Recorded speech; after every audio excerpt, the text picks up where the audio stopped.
രണ്ട് കാര്യം കൂടെ അറിഞ്ഞാൽ എനിക്ക് കൊള്ളാവുന്നുണ്ട്. ഈ വീഡിയോ ഞാൻ എടുത്തു കഴിഞ്ഞതിന് ശേഷം രണ്ടാമത് എനിക്ക് ഓർമ്മ വന്നിട്ടുള്ള ഒരു കാര്യം അത് ഇതിന്റെ കൂടുതൽ പറയാമെന്ന് ഞാൻ വിചാരിച്ചു. അതായത് ഒന്നാമത്തെ കാര്യം, അഫ്സൽ അമീർ എന്ന് പറഞ്ഞുള്ള യുവാവിന് അയാൾക്ക് നീതി ഏതൊക്കെ രീതിയിൽ ലഭിക്കും എന്നുള്ളത്. രണ്ടാമത്തത്, ഏതാണ് ആ പടച്ചോൻ? എപ്പോഴും ഇൻഷാ അല്ലാന്നും മാഷാ അല്ലാന്നും അസ്സലാം അലൈക്കും എന്നൊക്കെ പറഞ്ഞ് കളിക്കുന്ന ഈ ഒരു സ്ത്രീ വിശ്വാസം. അപ്പൊ ഞാൻ പറയുന്നത് ഈ ഐഡിയോളജി ഇൻഷാ അല്ലാ മാഷാ അല്ലാ എന്നൊക്കെ എന്തിനാണ് ഈ ഫിനാല അടുത്ത് വരുന്ന സമയത്ത് ഇവള് പറഞ്ഞുകൊണ്ട് നിൽക്കണമെന്ന് വെച്ചാൽ ആ ക്രിസ്ത്യനുള്ള നിലക്ക് ഈ സ്ത്രീനെ സപ്പോർട്ട് ചെയ്ത് എടുക്കണേ 100-150 വാങ്ങിങ്ങാണ്ട് ഒരു ഉളുപ്പില്ലാണ്ട് ഒരു തരത്തിൽ ഒരു മനുഷ്യനെ പോലും ചിന്തിക്കാൻ പോലും വകതിരിവില്ലാത്ത കുറെ PR വർക്ക് ചെയ്തെടുക്കുന്ന കുറെ വർണ്ണവാണങ്ങള്. ഇനിയും ആ സീക്രട്ട് ഏജന്റ് വായയും തമ്മിലുള്ള പരിപാടികൾ. അതിന്റെ ശേഷം ഞാളെ മെട്ടിച്ചാണ് സീക്രട്ട് ഏജന്റ് എന്ന് പറഞ്ഞ ആ വായ ഉണ്ടല്ലോ, അതൊരു പടുവായാണ്. അത് കദളിയോ മൈസൂരോ പൂവനോ അതല്ലെങ്കിൽ ഏതെങ്കിലും ചെങ്കതിളോ ഒന്നുമല്ല, അതൊരു ഒരു ഒരു മച്ചിവായാണ് അത് സീക്രട്ട് ഏജന്റ് എന്ന് പറഞ്ഞ വായ. എന്താ ഞാൻ പറയാ, ഈ ജാസ്മിനെ പടച്ചു വിട്ട കടകൾക്ക് 10ൽ 10 എന്ന് തന്നെ പറയാനുള്ളൂ. അമ്മാതിരി ഐറ്റംസാ. ഒരു സ്ത്രീ രൂപം ധരിച്ചിട്ടുള്ള എന്താണെന്ന് അറിയില്ല, ഒരു സ്ത്രീ എന്നായും അതിനെ സ്ത്രീതായിട്ട് അംഗീകരിക്കാം, അതിനെ ആ രീതിയിൽ തന്നെ കാണാൻ പരിഗണിക്കാം. അതല്ലാതെ ഒന്നും പറയാൻ എനിക്ക് ആദ്യം തന്നെ ഇല്ല. പിന്നത്തെ കേസ്, ഈ വീഡിയോ കണ്ടിട്ട് ആരെങ്കിലും ഇത് കാണുന്നുണ്ടെങ്കിൽ, ആർക്കെങ്കിലും എന്നെ സബ്സ്ക്രൈബ് ചെയ്യണമെന്നൊക്കെ തോന്നുന്നുണ്ടെങ്കിൽ ഈ വീഡിയോ കണ്ടിട്ട് ആരെന്നെ സബ്സ്ക്രൈബ് ചെയ്യണമെന്നൊന്നുമില്ല കേട്ടോ. കാരണം നേരത്തെ പറഞ്ഞ പോലെ തന്നെ പട്ടിൽ പൊതിഞ്ഞ അമേദ്യം പോലെയുള്ള ഒരു പരിപാടിയാണ് ബിഗ് ബോസ് എന്ന് പറഞ്ഞാൽ, പ്രത്യേകിച്ച് ഈ സീസൺ. അപ്പൊ ആ സീസണിൽ ഇങ്ങനെ ആ ഒരു ഷോയിൽ ഇങ്ങനെ നടന്ന് അതെങ്ങനായി ഇതിങ്ങനായി അതിനെക്കുറിച്ച് എന്തെങ്കിലും പറഞ്ഞിരിക്കാനൊന്നും യാതൊരു താല്പര്യമോ അതിനുള്ള സമയമോ അല്ലെങ്കിൽ എന്താ പറയാ അതങ്ങനെ എൻ്റെ സമയം അതിനൊന്നും ചെലവഴിക്കാൻ വേണ്ടി ഞാൻ ആഗ്രഹിക്കുന്നില്ല. അപ്പൊ ഈ ജാസ്മിൻ എന്ന് പറഞ്ഞു കഴിഞ്ഞാൽ ഈ റിയാലിറ്റി ഷോ എന്നതിലേക്ക് ഉപരി അതിനപ്പുറത്തേക്ക് നമുക്ക് നീക്കി നിർത്തിക്കാണ്ട് ഒരു മനുഷ്യനെ എന്നുള്ള രീതിയിൽ അതിനൊന്ന് വിലയിരുത്തി നോക്കാം എങ്ങനെ ഉണ്ടാവും എന്നുള്ളത്. ഇപ്പം അഫ്സൽ അമീർ എന്ന് പറഞ്ഞിട്ടുള്ള ഒരു വ്യക്തി, അതായത് അഫ്സൽ അമീർ പല കാര്യങ്ങളും ഇന്നലെ ഒരു വീഡിയോ, അയാൾ ഇത്രയും കാലമായിട്ട് വീഡിയോയിലൊന്നും വന്ന് അയാൾ പ്രതികരിച്ചിട്ടില്ല. സഹി കെട്ടിട്ടാണ് അദ്ദേഹം ഇന്നലെ ഒരു വീഡിയോ ചെയ്തിട്ടുണ്ട്. ആ വീഡിയോ കാണാത്ത ആരെങ്കിലും ഉണ്ടെങ്കിൽ 19 മിനിറ്റോളം കുറെ കാര്യങ്ങൾ പറഞ്ഞിട്ടുള്ള ഒരു വീഡിയോ ആണ്. ആ വീഡിയോ കാണാത്തവരുണ്ടെങ്കിൽ മൂപ്പൻസ് വ്ളോഗിന്റെ ഉള്ളിൽ ആ വീഡിയോ ഫുള്ളായിട്ട് കിടപ്പുണ്ട്. കാണാത്ത ആളുകളുണ്ടെങ്കിൽ അതൊന്ന് ശ്രദ്ധിച്ചു നോക്കാം. ഇനി അഫ്സൽ അമീർ പറഞ്ഞിട്ടുള്ള കാര്യങ്ങൾ എന്തെന്ന് വെച്ച് കഴിഞ്ഞാൽ, ഇവൾക്ക് നല്ല രീതിയിൽ വെളുപ്പിക്കാൻ അറിയാം. അഫ്സൽ അമീറിനെ വേണ്ടോളം പിഴിഞ്ഞ് അവന്റെ കഫും മജ്ജയും ചലും രക്തവും ഒക്കെ പിഴിഞ്ഞെടുത്തിട്ടുള്ള ഒരു സ്ത്രീയാണ്. ആ രീതി തന്നെയാണ് അയാളും പറഞ്ഞിട്ടുള്ളത്. ഇവളായിട്ട് ഈ രീതിയിൽ കമ്മിറ്റഡ് ആയിട്ടുള്ള ഇനി മുന്നന്റെ സ്ഥിതിയാണെങ്കിലും അഫ്സലിന്റെ സ്ഥിതിയാണെങ്കിലും മുമ്പേ നമുക്കറിയില്ല, അതിന് മുമ്പ് എത്ര ആളുകൾ ഉണ്ടായിരുന്നോ, അത് എങ്ങനെയൊക്കെ ആയിരുന്നു എന്തായിരുന്നു ഒന്നും അറിയില്ല. ഇപ്പൊ മുന്നാണെങ്കിലും അഫ്സലാണെന്നുണ്ടെങ്കിൽ കാര്യങ്ങളൊന്നും സമ്മതിച്ചിട്ടില്ല. ഞങ്ങളെ ഈ രീതിയിൽ പിഴിഞ്ഞിട്ടുണ്ട്, സാമ്പത്തികമായി പിഴിഞ്ഞിട്ടുണ്ട്. ചിലപ്പം ഈ ഓരോ കഷ്ടപ്പാടും സഹതാപങ്ങളും അതല്ലെങ്കിൽ ഓരോ പ്രാരാബ്ദങ്ങളൊക്കെ പറയുമ്പം സഹായിക്കാൻ തോന്നുന്ന ഒരു മനുഷ്യനെ സംബന്ധിച്ചിടത്തോളം അയാൾ ആ രീതിയിൽ സഹായിച്ചിട്ടുണ്ടാവും. അയാൾ ഇത് എന്നെ പിഴിയാണ് അല്ലെങ്കിൽ എന്നെ എന്താ പറയാ എന്നെ വരണ്ടി എന്റെ മജ്ജയും കഫും ചലും ചോരയും രക്തവും ഒക്കെ പഠിച്ച് ഊമ്പി എടുക്കുക എന്നുള്ളതൊന്നും അയാൾ അന്നേരം ചിന്തിച്ചിട്ടുണ്ടാവില്ല. ഓരോ രീതിയിൽ ഒരു വ്യക്തി വന്നുകൊണ്ട് ഒരു സ്ത്രീ, പ്രത്യേകിച്ച് ഒരു സ്ത്രീ വന്നതിന്റെ പ്രാരാബ്ദങ്ങളും കഷ്ടപ്പാടുകളും അങ്ങനെയുള്ള ഓരോ കാര്യങ്ങളും വന്ന് പറയുമ്പം സ്വാഭാവികമായിട്ട് ഒരു മനുഷ്യൻ അയാളെ സഹായിച്ചു പോകുന്നുള്ളത് വളരെ വ്യക്തമായിട്ടുള്ള അതല്ലെങ്കിൽ ഒരു മനുഷ്യ സഹജമായിട്ടുള്ള ഒരു ചിന്താഗതിയാണ്. യഥാർത്ഥ ഒരു മനുഷ്യന്റെ മനസ്സിൽ നിന്നുണ്ടാവുന്ന ഒരു പ്രവണതയാണ്. ഒരു മനുഷ്യന്റെ കഷ്ടപ്പാട് കാണുമ്പം കേൾക്കുമ്പം അത് നമുക്കും അനുഭവിക്കേണ്ടവരല്ല ആ സന്ദർഭങ്ങളിൽ നിന്ന് ചിന്തിച്ച് നമ്മളും അത് ചെയ്തു പോകും. ആ രീതിയിൽ സാമ്പത്തികപരമായിട്ടും അതല്ലെങ്കിൽ ഈ രീതിയിൽ ഏതൊക്കെ രീതിയിൽ അയാളൊക്കെ പിഴിയാൻ പറ്റുന്നുണ്ടോ അതൊക്കെ പിഴിഞ്ഞിട്ടുണ്ട്. അത് മുന്നേ ആണെങ്കിലും അഫ്സലാണെങ്കിലും മുമ്പത്തെ സിയാദാണെങ്കിലും ഇനി ഗബ്രീനെ പുറത്തിറങ്ങിയിട്ട് പല പ്ലാൻസും ഉണ്ടാവും. ഇവിടെ ആ വീഡിയോ കണ്ടിട്ടില്ല. ഞാൻ ആ വീഡിയോ കട്ട് ചെയ്തിട്ട് ഇത് അങ്ങനെയാണ് പറഞ്ഞത്, ഇത് ഇങ്ങനെയാണ് പറഞ്ഞത് എന്നുള്ളതൊന്നും പറയാനൊന്നും എനിക്ക് താല്പര്യമില്ല. താല്പര്യമുള്ള ആളുകൾ ആ വീഡിയോ കണ്ടു കഴിഞ്ഞാൽ മനസ്സിലാവും.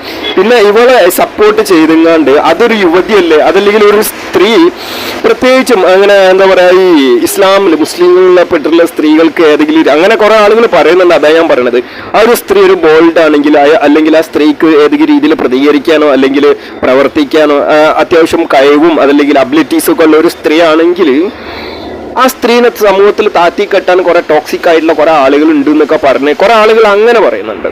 ഇനി അങ്ങനെ അല്ലാതെ വേറെ എന്താ പറയാ, ഈ സ്ത്രീ ഒരു പൈതലല്ലേ, ഈ സ്ത്രീ ഒരു കുഞ്ഞല്ലേ, 23 വയസ്സായ ഒരു തള്ളനൊക്കെ ഏത് ലെവലിലാണോ നിങ്ങൾ പൈതലെന്ന് വിളിക്കുന്നത് എനിക്ക് മനസ്സിലാവുന്നില്ല. 10-16 വയസ്സായുള്ള ഏതെങ്കിലും കുട്ടികളാണെങ്കിൽ ഓക്കെ, ഇത് ചെയ്ത് കൂട്ടുന്ന കാര്യങ്ങൾ ആ രീതിയിൽ ഒരു 16-17 വയസ്സായ ഒരു ചെറിയ ഗേള് എങ്ങനെയാണോ ചെയ്യുക ആ രീതിയിലുള്ള കാര്യങ്ങളാണ് ഈ സ്ത്രീ ചെയ്തു കൂട്ടുന്നത്. ഒരാൾക്ക് പുറമെ ഇത് തന്നെയാണ് എനിക്ക് പറയാനുള്ളത്. അതല്ലാതെ ബിഗ് ബോസിനെ കുറിച്ചിട്ട് ജാസ്മിൻ എങ്ങനെയാണെന്ന് അവളെ പറഞ്ഞ് അങ്ങനെ വിളിപ്പിക്കാനൊന്നും എനിക്ക് യാതൊരു താല്പര്യമില്ല.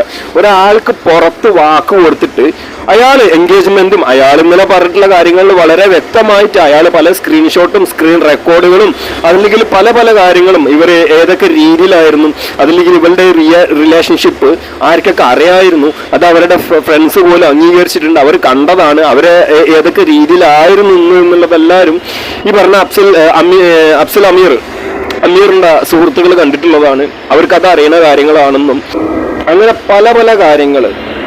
അപ്പം ഒരു സ്ത്രീ, ഞാനത് മനസ്സിലാക്കുന്നത്, ഒരാളെ പ്രണയിച്ചുകൊണ്ട് നിൽക്കുമ്പോൾ, ഒരാളെ എടുത്ത് കമ്മിറ്റഡ് ആയിട്ട് നിൽക്കുമ്പോൾ എന്താ പറയുക, ഒരു ലെവലിൽ പറയുകയാണെന്നുണ്ടെങ്കിൽ ഒരാളെ പ്രേമിക്കുന്ന ഒരു സമയത്ത് വേറൊരാളെടുത്ത് അതേ ഫീലിങ്സ് തന്നെ തോന്നാൻ ഇവള് എന്ത് തരം സ്ത്രീയാണ്?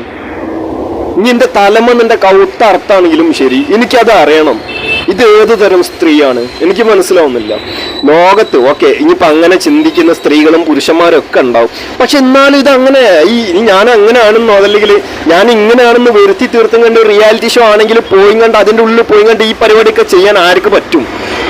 ഇനി അഫ്സലിനെ മാക്സിമം പഠിക്കാനും അയാളെ ഊമ്പിപ്പിക്കാനും അയാളെ സമൂഹത്തിൽ നിന്നും എന്താ പറയുക അയാളെ വീട്ടിൽ നിന്നും പുറത്തിറക്കാൻ പറ്റാത്ത ഒരവസ്ഥ ആക്കി ഇരുത്തിയതിന്റെ ശേഷം ഓക്കെ അത് കഴിഞ്ഞ് അവൻ വറ്റി, അവന്റെ നീരും ചലും രക്തവും ചോരയും കഫും എല്ലാം വറ്റി കഴിഞ്ഞ് ഇനി അവനെ ഉപേക്ഷിക്കാം എന്നുള്ള രീതിയിലാണ് പിന്നെ ഗബ്രീന്റെ അടുത്ത് പോയി കണ്ട് ഈ രീതിയിലുള്ള ഓരോ കയപ്പും കാമും 23 വയസ്സായ പൈതലിന്റെ കാമക്കേളികളൊക്കെ കണ്ടിട്ടുണ്ടായിരുന്നത്. ഞാൻ മുമ്പ് പറഞ്ഞല്ലോ, ഈ ജാസ്മിന്റെ ബാപ്പ പോയിട്ട് പല ആളുകൾക്കെതിരെ കേസ് ഇടണം. ഇനി ഒന്ന് ചിന്തിക്കണം, യഥാർത്ഥത്തിൽ നല്ല ഉത്തമ ബോധ്യമുള്ള ഒരു തന്തയാണെങ്കിൽ ഇനി ഒന്ന് ചിന്തിച്ച് നോക്കുക. ഇന്റെ മോൾ ഈ ചെയ്ത് കൂട്ടിയിട്ടുള്ള ഓരോ കാര്യങ്ങൾക്ക് എനിക്ക് എന്തൊക്കെ രീതിയിൽ അതല്ലെങ്കിൽ ഇനി ആ സാധനങ്ങളൊക്കെ എങ്ങനെയാണ് നോക്കിക്കാണുന്നത്? എന്റെ സ്ഥാനത്തൊന്നും ഞാൻ ചിന്തിച്ചു നോക്കുന്നുണ്ട്, എനിക്ക് മനസ്സിലാവും. ഞാനാണെങ്കിൽ ചിലപ്പോൾ എന്റെ സ്ഥാനത്ത് ഇങ്ങനെയൊക്കെ തന്നെ ചെയ്യുള്ളൂ. പക്ഷെ മോളെ ഇനി പോയി വാ, 50 ലക്ഷം വാങ്ങിയിട്ട് വാ, ആ രീതിയിലുള്ള സംസാരമല്ല ഇനി സംസാരിച്ചിട്ടുള്ളത്. എന്റെ പൊന്ന് മോളെ, ആ രീതിയിലുള്ള ആ ഒരു ചിന്താഗതിയല്ല എന്റെ പൊന്ന് ജാഫറ എന്റെ ഭാഗത്തു നിന്നൊക്കെ ഉണ്ടായിട്ടുള്ളത്. 50 ലക്ഷം വാങ്ങിയിട്ട് എങ്ങോട്ട് വരാൻ പറ്റുള്ളൂ എന്നുള്ളത്. ഈ കുറെ ആൾക്കാരെ ഭീഷണി പോലത്തെ നെട്ടിക്കുക. ഇനിയും ആ സീക്രട്ട് ഏജന്റ് വായയും തമ്മിലുള്ള പരിപാടികൾ. അതിന്റെ ശേഷം ഞാളെ നെട്ടിച്ചാണ് സീക്രട്ട് ഏജന്റ് എന്ന് പറഞ്ഞ ആ വായ ഉണ്ടല്ലോ, അതൊരു പഡ് വാഴയാണ്. അത് കദളിയോ മൈസൂരോ പൂവനോ അതല്ലെങ്കിൽ ഏതെങ്കിലും ചെങ്കതികളോ ഒന്നുമല്ല, അതൊരു ഒരു മച്ചിവായാണ്. അത് സീക്രട്ട് ഏജന്റ് എന്ന് പറഞ്ഞ വായ. ആ വായ നെഞ്ഞ ഒരു പ്രാവശ്യം എന്റെ മോക്ക് അവൻ പുറത്ത് ഇറങ്ങിയിട്ടുള്ള ആ ഒരു സമയത്ത് എന്താ പറയാ ഇനി നല്ല രീതിയിൽ നെട്ടിച്ചിട്ടുണ്ടോ? കാരണം ഇവൻ ഈ എൻട്രി കാർഡ് അതല്ലെങ്കിൽ വൈൽഡ് കാർഡ് എൻട്രിക്ക് ബിഗ് ബോസിന്റെ ഉള്ളിലേക്ക് പ്രവേശിക്കുന്നതിന് മുമ്പ് ഈ ജാസ്മിനെ കുറിച്ച് പല പല കാര്യങ്ങളും ഏഷ്യനും പിത്തനും അതിൽ കുറെ കുത്തിത്തിരിപ്പുകളും ഒക്കെ ഉണ്ടാക്കിയിട്ടുണ്ടായിരുന്നു. ആ സമയത്ത് ഇനി എന്താ പറയാ ഈ ചങ്ങാതിനെ ഈ മച്ചിവായനെ വിളിച്ചിട്ട് ഒന്ന് നെട്ടിച്ച് കാണണം. അതോടെ മച്ചിവായ പേടിച്ച് ഈ ബിഗ് ബോസ് ഹൗസിലുള്ള പോയപ്പം പിന്നെ ഇതിന് സപ്പോർട്ടായി.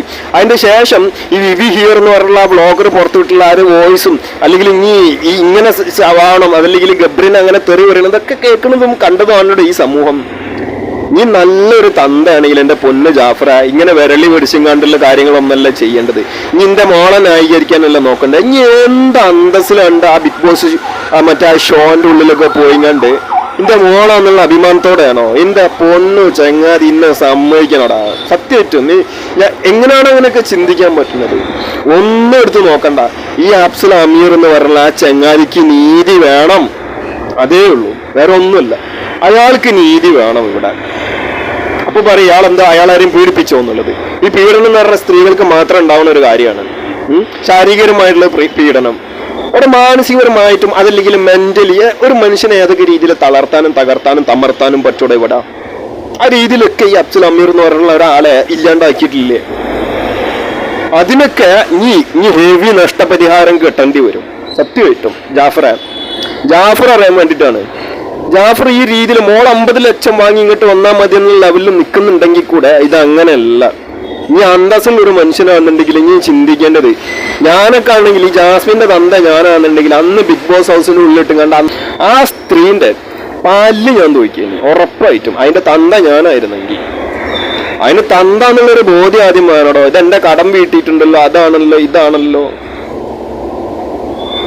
എന്റെ മോള് പല കാര്യങ്ങളും ചിലപ്പോൾ ഇനി സമൂഹം അറിയാത്ത കാര്യങ്ങളൊക്കെ ചിലപ്പോൾ ഇങ്ങനെ പുറത്തു വന്നുകൊണ്ട് നിൽക്കും. എന്റെ മോള് പുറത്തിറങ്ങിയാലേ ഉള്ളൂ ജാഫറെ അതൊക്കെ അറിയാൻ പോകുന്നത്. എന്റെ കയ്യിൽ അങ്ങനത്തെ ഒരു സാധനമില്ല. കാരണം എന്റെ മോള് ചെയ്തു കൂട്ടുന്നത് ഏതെങ്കിലും ന്യായമോ നീതിയോ ന്യായമോ ഉള്ള കാര്യങ്ങളാണെങ്കിൽ കുഴപ്പമില്ല. എന്റെ മോള് വെറും എന്താ പറയാ പറയുമ്പോ ഈ കന്നിമാസത്തിലെ പട്ടിന്ന് പല ആളുകളും പറഞ്ഞിട്ടുണ്ട്, ഞാനും ഒരുപാട് പ്രാവശ്യം പറഞ്ഞിട്ടുണ്ട്. എന്നാൽ അങ്ങനെ പോലും ഉപമിക്കാൻ പറ്റാത്ത ഒരു സാധനമാണ് എന്റെ മോള്. അത് അല്ലെങ്കിൽ സ്ത്രീകളും അല്ലെങ്കിൽ ഇവളെ സപ്പോർട്ട് ചെയ്യുന്ന ഞാൻ പറഞ്ഞ സ്ത്രീകളാണെങ്കിലും പുരുഷന്മാരാണെങ്കിലും ഒരു മനുഷ്യനുള്ള നിലക്ക് ഈ സ്ത്രീനെ സപ്പോർട്ട് ചെയ്ത് നടക്കണേ 100-150 വാങ്ങിങ്ങാണ്ട് ഒരു ഉളുപ്പില്ലാണ്ട് ഒരു തരത്തിൽ ഒരു മനുഷ്യനെ പോലും ചിന്തിക്കാൻ പോലും വകതിരിവില്ലാത്ത കുറെ PR വർക്ക് ചെയ്തെടുക്കുന്ന കുറെ വർണ്ണവാണങ്ങള് അവിടെ 100-150 വാങ്ങിയാണ്ട് ഈ പരിപാടി എടുക്കണമെങ്കിൽ നിങ്ങൾക്ക് കൈ പാലത്തിനടിയിൽ അല്ലെങ്കിൽ ഒരു മീശയും താടിയൊക്കെ വരച്ചും കണ്ട് ഒരു ശിഖണ്ഡിന്റെ വേഷം കെട്ടിട്ട് പോയി ഊമ്പാൻ പോയി കുറോ നിങ്ങൾക്കെല്ലാം ഒരു ഉളുപ്പില്ലാത്ത വാണങ്ങളെ. ഈ അഫ്സലായിട്ട് ഒന്ന് ചിന്തിച്ചു നോക്കുക, അല്ലെങ്കിൽ ഈ PR വർക്കേഴ്സ് അഫ്സലായിട്ട് ഒന്ന് ചിന്തിച്ചു നോക്കുക. അയാളുടെ ഒരു മാനസികാവസ്ഥ, അയാളുടെ വീട്ടിലെ അവസ്ഥ, അയാളുടെ ഫാമിലിന്റെ അവസ്ഥ, അയാൾക്ക് സമൂഹത്തിൽ ഉണ്ടാവുന്ന ഒരു ഫേസിങ്ങിന്റെ അവസ്ഥ, ഇതിനെ കുറിച്ചൊക്കെ ഒന്ന് ആലോചിച്ച് നോക്കണോ. അല്ലാതെ ഒരു സ്ത്രീ ഇന്നലെ ഈ അഫ്സലിന്റെ വീഡിയോ കണ്ടുള്ള ആളുകൾക്ക് അറിയാം, മുന്നേറ്റ് എന്താ പറയാ അഫ്സല് മുന്നന്റെ കയ്യിൽ നിന്ന് തട്ടിയെടുത്തതാണ് ഈ മുല്ല തീട്ടത്തിന് എന്ന് പറയുന്നുണ്ട്. അങ്ങനെയാണോ സത്യത്തില്? അത് മുന്നനെ ഒഴിവാക്കി വേറൊരു സാധനം എടുത്തിട്ടുണ്ടായിരുന്നു, ഈ മുല്ലത്തീട്ടം. അതായത് ഞാൻ ഈ തീട്ടം എന്ന വേർഡ്സ് ഒക്കെ ഉപയോഗിക്കുന്നതുകൊണ്ട് എന്നെ ക്ഷമിക്കണം കേട്ടോ, എനിക്ക് അങ്ങനെ പ്രതികരിക്കാൻ പറ്റുള്ളൂ ഈ സാധനത്തിന്റെ അടുത്തൊക്കെ. ഈ മുന്ന എന്ന് പറഞ്ഞ വ്യക്തി ഭയങ്കര ടോക്സിക് ആയിട്ടുള്ള ഒരാളാണെന്നും അവളുടെ അതൊക്കെ അങ്ങനെ ടോക്സിക് ആണെങ്കിൽ ആ ബന്ധം ഒഴിവാകണമെന്നും നല്ലത്, ഞാൻ അങ്ങനെ ആണെങ്കിൽ അതാണ് നല്ലത്. ഇങ്ങനെയുള്ള രീതിയിൽ മുന്നന്റെ കൈയിൽ നിന്ന് ഒഴിവായി. പിന്നെ അഫ്സലിനെ പെയ്യാനുള്ള അവസരമാണ് വന്നിട്ടുള്ളത്. അഫ്സലിനും വേണ്ടുവോളം പെയ്ഞ്ഞ് ഇനി അഫ്സലിനെ ഒഴിവാക്കണം, അതാണ് ഇപ്പൊ നടന്നിട്ടുള്ള കാര്യം. അവിടെ ഇത്തരത്തിലുള്ള ഒരു സാധനത്തിന് ഇനി എന്താ ഞാൻ പറയാം. ഈ ജാസ്മിനെ പടച്ചു വിട്ട കടകൾക്ക് 10-ൽ 10 എന്ന് തന്നെ പറയാനുള്ളൂ. അമ്മാതിരി ഐറ്റംസാ. പിന്നെ 2 കാര്യം കൂടെ അറിഞ്ഞാൽ എനിക്ക് കൊള്ളാവുന്നുണ്ട്. ഈ വീഡിയോ ഞാൻ എടുത്തു കഴിഞ്ഞതിന് ശേഷം രണ്ടാമത് എനിക്ക് ഓർമ്മ വന്നിട്ടുള്ള ഒരു കാര്യം, അത് ഇതിന്റെ കൂടുതൽ പറയാമെന്ന് ഞാൻ വിചാരിച്ചു. അതായത് ഒന്നാമത്തെ കാര്യം, അഫ്സൽ അമീർ എന്ന് പറഞ്ഞുള്ള യുവാവിന് അയാൾക്ക് നീതി ഏതൊക്കെ രീതിയിൽ ലഭിക്കും എന്നുള്ളത്. രണ്ടാമത്തത്, ഏതാണ് ആ പടച്ചോൻ? എപ്പോഴും ഇൻഷാ അല്ലാന്നും മാഷാ അല്ലാന്നും അസ്സലാം അലൈക്കും എന്നൊക്കെ പറഞ്ഞ് കളിക്കുന്ന ഈ ഒരു സ്ത്രീ, വിശ്വാസം അതൊരാളുടെ ഇഷ്ടമാണ്, അത് അയാളുടെ സ്വാതന്ത്ര്യമാണ്. അയാൾക്ക് വേണമെങ്കിൽ ഉൾക്കൊള്ളാം, വേണ്ടെങ്കിൽ വേണ്ട, അത് അത്രയേ ഉള്ളൂ. ഞാൻ വിശ്വാസനെ ബന്ധപ്പെടുത്തിയിട്ട് ഒരു കാര്യമല്ല പറയുന്നത്. ഞാൻ ഉദ്ദേശിക്കുന്നത് ഈ സ്ത്രീ ഏതൊക്കെ രീതിയിലാണ് മക്കളെ മണ്ട ഐഡിയ പ്രയോഗിക്കുന്നത് എന്നുള്ളതിനെ കുറിച്ചാണ് ഞാൻ പറയുന്നത്. യൂട്യൂബിൽ ഈ സ്ത്രീ പല പ്രാരാബ്ദങ്ങളും കഷ്ടപ്പാടുകളും ഇല്ലായ്മയും മറ്റേ വിളറായ്മയും അതല്ലെങ്കിൽ എന്താ പറയാ കുറെ പഴങ്കഥകളും അല്ലെങ്കിൽ പണ്ടത്തെ കുറെ അതിന്റെ തന്നെ കഥകളും ഒക്കെ പറഞ്ഞുകൊണ്ട് കുറെ കണ്ടന്റ് എടുത്തിട്ട് ഒക്കെ യൂട്യൂബിൽ വിജയിച്ച് അതിന്റെ കൂടുതലിട്ടതാണ് ഈ അസ്സലാം അലൈക്കും മാഷാ അല്ലാ അസ്സലാം അലൈക്കും എന്നൊക്കെ പറഞ്ഞിട്ടുള്ള ഒരു സാധനം. അപ്പൊ ഇതുപോലെ ഖുർആനിന്റെ നടു പേജായിട്ടുള്ള ഒരു ഗേളിന് ഇങ്ങനെ ഓക്കെ ഒരാൾക്ക് എൻഗേജ്മെന്റ് കഴിഞ്ഞത് നമ്മൾ സംസാരിക്കേണ്ട, എൻഗേജ്മെന്റ് കാര്യം മാറ്റി നിർത്താം. പക്ഷെ പ്രണയത്തിലായിരുന്നല്ലോ ഈ സ്ത്രീ, ആ ചങ്ങാതിനായിട്ട് പ്രണയത്തിലായിരുന്നു. അഫ്സൽ അമീർ എന്ന് പറഞ്ഞ ചങ്ങാതിനായിട്ട് പ്രണയം ഉണ്ടായിരുന്നല്ലോ. അങ്ങനെ നോക്കാം, ഞാൻ പ്രണയവും മാറ്റി നോക്കാം. ഇനി പടച്ചോന്റെ, അതായത് ഇപ്പൊ ഈ പടച്ചോനാണ് എല്ലാം ചെയ്യുന്നത്, ഇത് എന്നല്ല ഞാൻ പറഞ്ഞത്, അങ്ങനത്തെ ഒരു വാക്കിലല്ല ഞാൻ പറഞ്ഞത്. ഇതുപോലെ ഞാൻ ഭയങ്കര ദീനിയാണെന്നൊക്കെ പറഞ്ഞ് ആ ഒരു രീതിയിലുള്ള വോട്ട് അല്ലെങ്കിൽ അങ്ങനെയുള്ള ആളുകള് വിശ്വാസികളായിട്ടുള്ള ഓക്കെ, ഞാൻ അവരെ ഏതെങ്കിലും രീതിയിൽ കുറ്റം പറയുന്നത്, കാരണം ഞാനൊരു വിശ്വാസിയാണ്, എനിക്ക് എൻ്റെതായിട്ടുള്ള വിശ്വാസമുണ്ട്. അപ്പൊ ആ രീതിയിലുള്ള മൊയന്തുകളെ വെറും മൊണ്ണകളാക്കുക എന്നുള്ള ഉദ്ദേശത്തോടു കൂടിയാണ് ഈ രീതിയിലുള്ള ഓരോ പ്രയോഗങ്ങൾ ചെയ്തു കൂടുന്ന കാര്യം. അതിന്റെ ഒരു ഉദാഹരണങ്ങളാണ് ഈ പറയുന്ന മാഷാ അല്ലാ ഇൻഷാ അല്ലാ. അത് ഈ ബിഗ് ബോസിന്റെ തുടക്കത്തിൽ കുറച്ച് ദിവസങ്ങളിലൊക്കെ ആയിട്ട് കണ്ടിട്ടുണ്ടേനി, ഇപ്പൊ ഇതില്ല. ഇപ്പം ഫിനാലെ എടുത്ത് രണ്ടാമതും ഇതിങ്ങനെ സജീവമായിട്ട് മാഷാ അല്ലാ ഇൻഷാ അല്ലാ ഒക്കെ വരുന്നുണ്ട്. ആ ഭാഗത്തുനിന്ന് കിട്ടേണ്ട വോട്ടിങ്ങിട്ട് പോന്നോട്ടെ, അതാണ് ഉദ്ദേശം. പിന്നത്തെ പ്രശ്നം എന്താണെന്ന് വെച്ച് കഴിഞ്ഞാല് ഈ യൂട്യൂബിലും ഈ സ്ത്രീ ഇതുപോലൊക്കെ തന്നെ ആയിരുന്നു. അപ്പൊ എനിക്ക് അറിയേണ്ടത് 2 കാര്യമുള്ളൂ. ഈ സ്ത്രീ ഇതുപോലെ ഇങ്ങനെ എൻഗേജ്മെന്റ് ഒക്കെ കഴിഞ്ഞ് കിടക്കുന്ന അല്ലെങ്കിൽ ഇങ്ങനെ ഒരാളായിട്ട് പ്രണയമുള്ള ഈ ഒരു സ്ത്രീ മറ്റൊരാളെടുത്ത് പോയി കണ്ട് ഈ രീതിയിലൊക്കെ ഒരു തരത്തിൽ അഴിഞ്ഞ കേട്ടെന്നോ അല്ലെങ്കിൽ എന്ത് പറയണമെന്ന് എനിക്കറിയില്ല. ഇനി എന്ത് പറഞ്ഞാലും ആ രീതിയിലുള്ള കളികളെ തൊടലും പിടിച്ചലും നാന്തലും കടിക്കലും നക്കലും കാണണമെന്ന് ചോദിക്കലും ഈ രീതിയിലുള്ള സംഗതികളൊക്കെ ചെയ്തു കൂട്ടണ ഈ സ്ത്രീക്കൊക്കെ ഈ കാര്യങ്ങളൊക്കെ ഈ ഒരു യുവാവിനേറ്റ് മാത്രം ഏത് പടച്ചോനാണ് ഹലാലാക്കി കൊടുത്തത്, അതൊന്നും എനിക്ക് അറിഞ്ഞാൽ കൊള്ളാവുന്നുണ്ട്. 2 കാര്യങ്ങൾ. ഒന്ന്, അഫ്സലിന് നീതി വേണോ, അത് കിട്ടുമോ? പിന്നെ ഏതാണ് ഈ പടച്ചോൻ, അതും 2 കാര്യമുള്ളൂ.